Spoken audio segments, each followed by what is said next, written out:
Shalom. Welcome to Parsha Wisdom from YCT. I'm Rabbi Dov Linzer, and I'd like to share with you a thought on this week's Parsha. This week's Parsha, Bo, has a major theme relating to memory.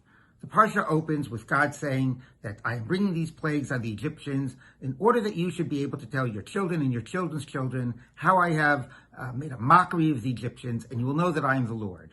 Similarly, and re-emphasized particularly at the end of the Parsha, we're told that you should observe this day, the day of the Exodus, the holiday of Pesach. You should observe it for future generations. Why? In order to remember, you should remember the day that you left Egypt.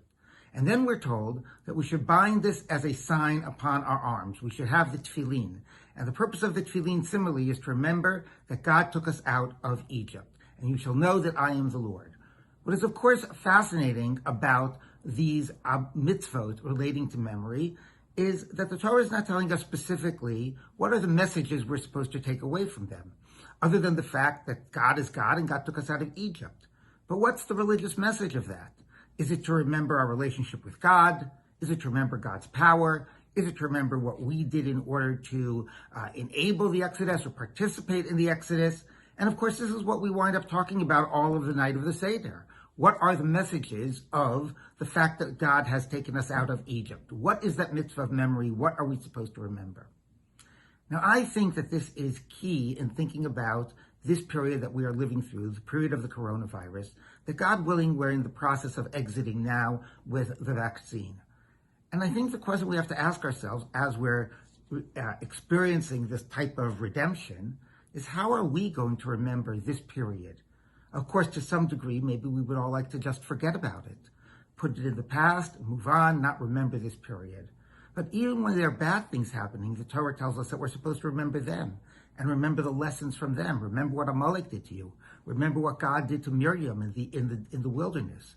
I think there's an obligation, a primary Jewish obligation is one of memory and one of thinking back at powerful moments and trying to understand what are the lessons that we have learned.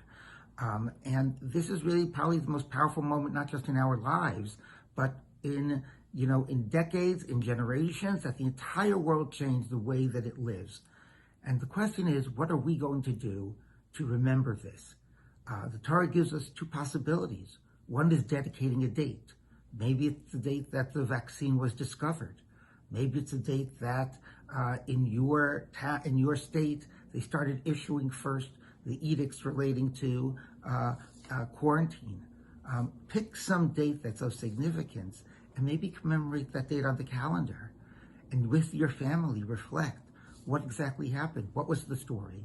What's the lessons we can learn? Or maybe it's about a sign like the tefillin. Maybe we should take a mask and put that mask somewhere in the house.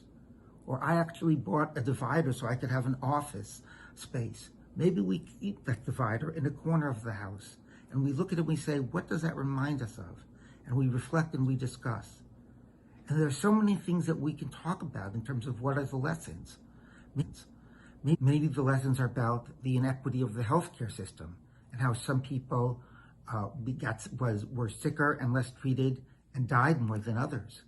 Maybe the lessons are about the valor and the courage of the medical professionals and the frontline workers. Maybe the lessons are about the solidarity that we exhibited at that time, or the ingenuity and the creativity and the intelligence of human beings that were able to discover a vaccine in seemingly supernatural time period, never heard of before. There's so many lessons that we can learn. Maybe there are lessons about how we can connect each other with Zoom, how aspects of our society can be different than they were in a way that is better. We can have a Seder night. We can have a night that is dedicated to discussion and reflection about what are the lessons, what is the Leman Tizkor of this period. So I encourage all of us as we exit this period to reflect, will we pick a date? Will we pick a symbol? What are we going to do so we do not just ascribe this to the sort of memory heap of our lives, but we do that hard work to connect to it and to reflect and to discuss what is it that we're supposed to remember? What are the lessons that we should be taking with us as our lives continue and as we enter into a new and a renewed